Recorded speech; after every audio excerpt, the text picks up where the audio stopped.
147 कोपरी पाचपाखाडी विधानसभेमधनं महाविकास आघाडीचा अधिकृत उमेदवार म्हणून आपल्या सर्वांचा माझ्याशी परिचय आहे। पण त्याचबरोबर मी उमेदवार प्रतिनिधी म्हणून माझ्याबरोबर प्रतीकजी राणे हे उपस्थित आहेत, तसेच आमचे सगळे ज्येष्ठ पत्रकार आणि ह्या इकडे असलेले सर्व पदाधिकारी। खरं तर आपण गेल्या या 12 दिवसाच्या 14 दिवसाच्या कालावधीमध्ये बघितलं असेल की वेळोवेळी प्रेस कॉन्फरन्स घेऊन आम्ही अनेक पत्रकार परिषदेमध्ये दाखवलेले आहे की ठाण्या परिसरामध्ये कशा पद्धतीने कोड ऑफ कंडक्ट हा फॉलो केला जात नाही। प्रत्येक वेळेला आम्ही दाखवून दिल्यानंतर काहीतरी थातूरमातूर कारवाई करायची, अशा पद्धतीचे अनेक किस्से ह्या इकडे आपल्याला या ठाणे मतदारसंघामध्ये आणि खास करून कोपरी पाचपाखडीमध्ये दिसून येतात। पण आज काही गोष्टी त्याहून पलीकडे जाऊन काही गोष्टी घडलेल्या आहेत, जे मी प्रतीकजी राणे यांना विनंती करेन की त्यांनी त्याचं मला सगळं सांगावं आणि त्यानंतर मी माझं भाष्य करेन। नमस्कार। आज टपाली मतदान हे जे कलेक्टर ऑफिसमधून आपलं जे IT आहे, जे कोपरी पाचपाखडीचं विधानसभा मतदारसंघाचा जो काही हब आहे तिथे या टपाली मतदानाच्या पेट्या या लिफाफ्या साईड येतात। तर त्या आल्यानंतर पहिली गोष्ट म्हणजे आम्हाला कळवलं नाही की ते येणार आहेत तिथे। आम्ही अवधानाने तिथे गेल्यावरती आम्हाला गेटवरती सांगण्यात आलं की बाबा तिथे ज्या आहेत लिफाफे आहेत मतदानाचे ते आलेले आहेत, तर तुम्ही कृपया चौकशी करा, बघून घ्या। तर आम्ही जेव्हा आतमध्ये गेलो तेव्हा आम्हाला पूर्णपणे ते लिफाफे त्या पेटीच्या बाहेर दिसले। ओके, त्या जे लिफाफे येतात टपाली मतदानाचे त्या लिफाफ्यावरती सील असतो, तो कुठल्याही लिफाफ्याला सील नव्हता आणि ते लिफाफे हे एखाद्या पेटीमधून साईडला काढून ठेवले होते। तर ह्याच्यामध्ये नक्कीच काही ना काहीतरी फेरफार केला आहे अशी आम्हाला शंका आहे आणि त्याचं पत्र आम्ही हे निवडणूक अधिकारी यांना दिलेलं आहे। ठीक आहे। दुसरी गोष्ट की आम्ही वारंवार दुबार मतदान हे जे झालेलं आहे हे वारंवार आम्ही निवडणूक अधिकारी कलेक्टर यांना कळवलेलं आहे, पण त्याबाबत निवडणूक आयोगाने कुठलीही काळजी घेतली नाही आणि सर्व दुबार मतदारांनी हे मतदान केलेलं आहे। ठीक आहे। तिसरी गोष्ट, निवडणूक आयोगाच्या बाहेर हे राष्ट्रवादी, शिवसेना, शिंदे गट आणि BJP यांचे निवडणूक आयोगाच्या बाहेर झेंडे ही अत्यंत बाब जे खेदजनक आहे आणि ही आम्हाला न पटणारी आहे। आम्ही वारंवार याच्याबद्दल आम्ही निवडणूक आयोगाला सांगत असतो, पण निवडणूक आयोग कुठेतरी पूर्णपणे दुर्लक्ष करतो या सर्व गोष्टींवरती। आणि आजची झालेली गोष्ट जे टपाली मतदान त्याच्याबद्दल गुप्तता बाळगली पाहिजे। आपण त्या मतदान झालेल्या पेटीच्या बाहेर सेंट्रल रिझर्व्ह पोलीस फोर्स लावलेली आहे आणि हे जे टपाली मतदान जे लोकांकडून जे काही शासकीय अधिकारी आहेत त्यांच्याकडून जे येतं ते तुम्ही कुठलेही पोलीस संरक्षण नसताना डायरेक्ट आणलं जातं, त्याचं कुठलंही व्हिडिओ शूटिंग केली जात नाही आणि तुम्ही डायरेक्टली आतमध्ये आणून तुम्ही कुठे ठेवता? सुपरवायझर म्हणजे जो केंद्रीय अधिकारी जे आलेले आहेत ऑब्झर्वर, जे बघायला की पण निवडणूक प्रक्रिया कशी चालली आहे, त्यांच्या ऑफिसमध्ये तुम्ही ठेवता।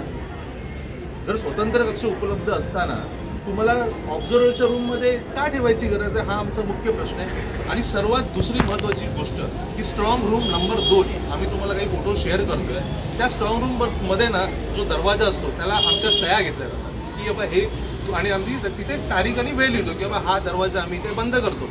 पण सर्वात एक तुम्हाला लोकांना सगळ्यांना सांगायची गोष्ट की त्या स्ट्रॉंग रूमच्या तुम्ही वरती बघायला तर कोणी उडी मारून जाईल अशी तिकडची परिस्थिती आहे। ते तुम्हाला आम्ही सर्व फोटो तुम्हाला आणि जे काही पुरावे ते आम्ही तुम्हाला सगळ्यांना देतो।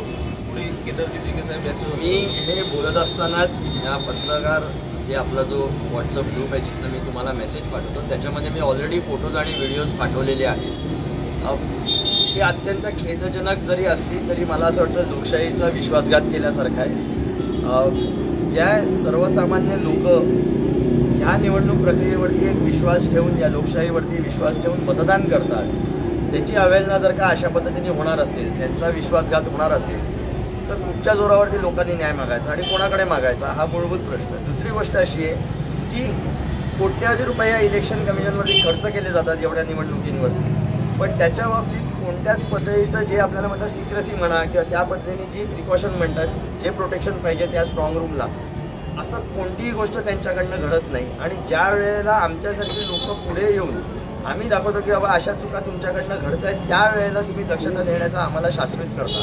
म्हणजे तोपर्यंत त्याच्यामध्ये जेवढी काही गडबड झाली असेल त्या बाबतीत चकार एक शब्द बोलत नाहीत आणि नंतर तुम्ही सारवासावर करता। मला सांगण्याचा उद्देश असा आहे आणि हा मेसेज मी लोकांपर्यंत पोहोचवू इच्छितो, नुसतंच ठाण्या आणि कोपरी पाचपाखडी नव्हे तर उभ्या महाराष्ट्र आणि देशभर की अशा अनेक ठिकाणी अशा घटना घडल्या असतील जिकडे अशा पद्धतीचं मतदान झालंय ते जे एन्व्हलप्समध्ये येतात ते एन्व्हलप सील्ड नाही आहेत, तर सर्व पक्षातील कार्यकर्त्यांनी पदाधिकाऱ्यांनी याची दक्षता घ्यावी. कारण की उद्या जर का काउंटिंग आहे आणि त्या अगोदर जर का अशा पद्धतीचे कोणतेही फेरफार तिकडे झाले असतील, कुठेही चेंजेस झाले असतील, काय टॅम्पर केलं गेलं असेल, तर याची जबाबदारी निवडणूक अधिकाऱ्यांनी घेतली पाहिजे. आणि त्याही पलीकडे जाऊन माझी मागणी अशी आहे की एवढ्या लाईटली जर का ही निवडणूक घ्यायची असेल, याचा अर्थ हे सगळं मॅनेज्ड आहे का? आणि जर का हे मॅनेज्ड आहे तर या सगळ्या अधिकाऱ्यांवरती सस्पेन्शनची ऑर्डर त्वरित काढली पाहिजे. हे दिसून येतो साहेब, जर का कोड ऑफ कंडक्टच फॉलो केला जात नाही, वेळोवेळी आम्हाला सांगावं लागतंय. त्याही पलीकडे जाऊन जे हे टपाल मतदान जे आपल्याकडे पोस्टल वोट जे येतात ते जर का त्याची सिक्रेसी मेंटेन करायला पाहिजे होती. ते डायरेक्टली आल्यानंतर ज्या गाडीतनं आलं त्याचं व्हिडिओ शूटिंग आहे का? ते जेव्हा काढलं गेलं ज्या रूममध्ये नेण्यात आलं त्याचं शूटिंग आहे का? तुम्ही ज्या वेळेला ते उघडतात त्याचं शूटिंग आहे का? बरं, जेवढे पक्ष त्याच्यामध्ये आहेत किंवा ज्यांचे उमेदवार आहेत त्यांना तुम्ही इन्फॉर्म तरी केलं का? हे तर कोइन्सिडन्स होता की प्रदीप गिराणे तिकडे होते म्हणून त्यांना सांगण्यात आलं. जर का नसते तर त्या लोकांनी हे ग्राह्य धरून स्वतःच्या मताने काही केलं असतं, त्याला जबाबदार कोण? आणि ज्या वेळेला तुम्ही हे आणता पेट्या त्यावेळेला त्या जायला पाहिजे स्ट्रॉंग रूममध्ये. मग त्या ऑब्झर्वरच्या रूममध्ये काय करत होत्या? जसं ह्यांनी सांगितलं तिकडे कुठचाही व्हिडिओ कॅमेरा आहे का? अशा अनेक गोष्टी आहेत जिकडे ह्या लोकांनी सगळ्या प्रकारची तफावत केलेली आहे. सर्वात मोठा हलगर्जीपणा त्यांच्याकडनं होतोय आणि ह्यांच्यावरती कडक कारवाई नाही झाली तर त्याला अर्थ राहणार नाही. आणि म्हणून या सगळ्या लोकांचं सस्पेन्शन करणं गरजेचं आहे. लागलीच तर ह्या कोपरी पाचपगडीमध्ये जी ही घटना घडते तिकडे एक निवडणूक स्थगित करावी आणि नवीन निवडणूक घ्यावी, लोकांपर्यंत पोहोचून द्या. कारण की आत्तापर्यंत लोकांपर्यंत फक्त खरं न पोचता साड्यात पोचलेल्या आहेत. तर ह्या साड्या पोचण्यापेक्षा जर का जे वस्तुस्थिती ज्या विश्वासावरती लोक मतदान करत आहेत, जे त्यांचं भविष्य उज्ज्वल करण्याच्या पाठी लागलेले आहेत, त्यांना जर का खोट्यामध्ये टाकण्याचं काम ही सगळी अधिकारी वर्ग आणि सिस्टीम करत असेल तर इकडे स्थगिती येणं खूप गरजेचं आहे. साहेब, हे सगळीकडे ओपन आहे. म्हणजे पत्रकारांना माहिती आहे, लोकांना माहिती आहे, ज्यांच्या घरात गेले त्यांना माहिती आहे, ज्यांनी नाही सांगितलं त्या साड्यांना त्यांना देखील माहिती आहे.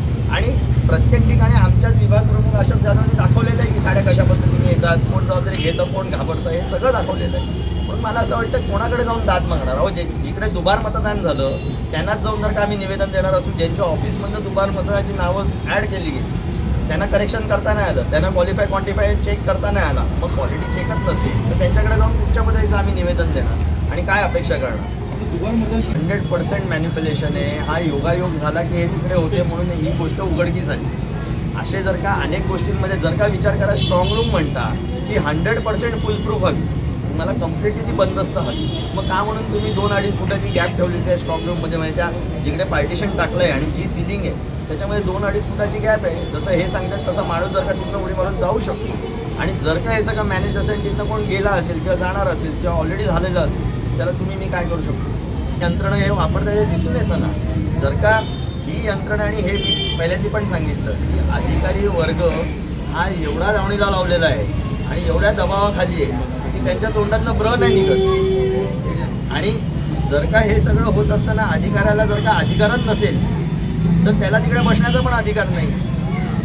ह्या सिस्टीममध्ये ज्या ऑफिसमधनं हे ॲड ऑन होतात सगळे मतदार, तिकडे डुप्लिकेशन होतात.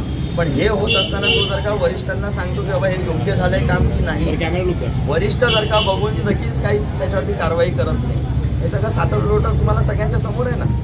माझं असं मत आहे की लोकशाहीमध्ये लोकांनी जर का त्यांचा मतदानाचा अधिकार बजावला असेल त्याचं कौतुक केलं गेलं पाहिजे. आणि ह्या 14 दिवसामध्ये ज्या पद्धतीने तिघे ह्या नावाप्रती जी आत्मीयता, प्रेम, आपुलकी जे मला दिसून आली, मी जे घराघरापर्यंत पोहोचू शकतो, 15 वर्षात ज्यांच्या आयुष्यात कोणताही बदल नाही झाला, ते त्या घाणीच्या साम्राज्यामध्येच राहत आहेत, त्यांची परिस्थिती बिकट आहे. ह्या लोकांच्या दारापर्यंत पोहोचून जर का मला लोकांचे प्रश्न मी समजू शकतो. अनेक माझ्या कॅम्पेनिंगच्या टाईमला मी ड्रेनेजपासून घेऊन रस्त्यापासून घेऊन सगळ्याचे फोटोज जेव्हा मी पाठवले तेव्हा त्यांची हालाकीची परिस्थिती काय तिथे राहणाऱ्यांची हे जेव्हा दिसून येतं, मला असं वाटतं मी या गोष्टीमध्ये आनंद मानला पाहिजे की मला लोकांचे प्रश्न कळले आणि येणाऱ्या 5 वर्षामध्ये जर का मी त्याला वाचा फोडू शकतो त्याच्यापेक्षा आनंद दिसतो. मी वेळोवेळी सांगितलं की लाडकी बहीण जर का आनंदात असेल ती सदैव आनंदात राहते. पण नुसते 1500 रुपये मिळतात म्हणून आनंदात राहत असेल, पण तिच्या दुसऱ्या हातातून जर का संसार सांभाळताना 10,000 रुपये त्या महागाईसाठी जाणार असेल तर तिला कसला आनंद मिळणार? म्हणून 1500 रुपये ते देखील तिच्या हक्काचे आहेत, म्हणून ते तिने घ्यावे. पण त्याच वेळेला आपला संसार कसा चालवायचा आणि ही जे महागाईचा डोंगर या लोकांनी वाढवून ठेवला आहे त्याला सामोरं कसं जायचं हे त्या लाडक्या बहिणीने ठरवावं. स्ट्रॉंग रूम 2 आहेत. एक आहे जे आपल्या EVM मशीन ठेवण्यात आले, स्ट्रॉंग रूम 2 आहे जिथे आपण बॅलेट पेपर आणि सर्व गोष्टी ठेवतो. तर त्या ठिकाणी CCTV उपलब्ध आहेत. पण काय आजकालच्या जगामध्ये CCTV काय मॅनेज होत नाही का? होतात का? ते CCTV बंद जरी केले तरी तुम्ही काय आपण करू शकतो? निवडणुकीदरम्यान आपला गुन्हा दाखल झाला होता. सॉरी, निवडणुकीदरम्यान आपला गुन्हा दाखल होता. गुन्हा माझ्यावरती मला असं कळण्यात आलं की माझ्यावरती गुन्हा म्हणजे FIR दाखल केली. ज्या वेळेला मला ती नोटीस दिसली त्यावेळेला मला ते दिसतं की FIR नाही NC आहे. ओके, आता मजेशीर गोष्ट अशी आहे की त्याच्या बाबतीत ज्या DCPनी जी स्टेटमेंट दिली, कदाचित त्यांना तो फरक जाणवतो समजते की नाही मला माहिती नाही, पण त्यांनी त्याला गुन्ह्याचं स्वरूप दिलं आणि सांगितलं की बाबा FIR दाखल किंवा गुन्हा दाखल झाला. मजेशीर गोष्ट आहे या बाबतीत की मी त्यानंतर ज्या गाडीमधनं मी प्रवास करत होतो त्याचा व्हिडिओ ट्विट करत मी हे सांगितलं आणि तुम्ही जर का तो व्हिडिओ पूर्ण बघितला तर त्याच्यामध्ये दिसून येतं की माझी गाडी स्कॅन केल्यावरती त्याच्यामध्ये काही आढळून नाही आलं. ज्यावेळेला बोनेटच्या जवळ गेल्यावरती मी अधिकाऱ्यांना विचारतो की गाडी क्लिअर आहे का, सगळं क्लिअर आहे का, त्यावेळेला ते हो बोलतात आणि मी त्वरित त्या गाडीमधनं निघून जातो. जर का असं काही होतंच तर तुम्ही मला तिथल्या तिथे डिटेन करून तुम्ही मला विचारायला पाहिजे होतं किंवा पंचनामा करायला पाहिजे होता, गुन्हा नोंदवायला पाहिजे होता. तुम्ही दुसरा दिवस लावला FIRसाठी. बरं, मजेशीर गोष्ट अशी आहे की महिलांवरती अत्याचार होतात त्यावेळेला हे यंत्रणं, हे अधिकारी त्वरित कुठे येऊन कुठच्याही माध्यमांसमोर स्टेटमेंट देत नाही, आम्ही कारवाई करतोय असं म्हणतात. पण अशी कुठची गोष्ट घडली जिकडे माझ्या गाडीतनं काही निघालं नाही, मी फक्त तिकडे होतो, मी दाखवलं त्यांना, गाडी क्लिअर निघाल्यावरती मी निघालो आणि त्याच्यावरती हे लोक एवढी इमिडिएट रिॲक्शन देतात म्हणजे खरोखर कौतुकास्पद आहे. एवढ्या चांगल्या पद्धतीने ते रिस्पॉन्ड करू शकतात. पण हेच जर का जे महत्त्वाचे गुन्हे इकडे घडत आहेत, लोकांवरती अत्याचार होत आहेत, महिलांवर अत्याचार होत आहेत, त्यावेळेला जर का ह्या लोकांनी तशी भूमिका मांडली किंवा तशा पद्धतीने जर का कुठची कारवाई केली तर कौतुकास्पद. तुम्ही पाहत आहात विस्टा न्यूज मराठी.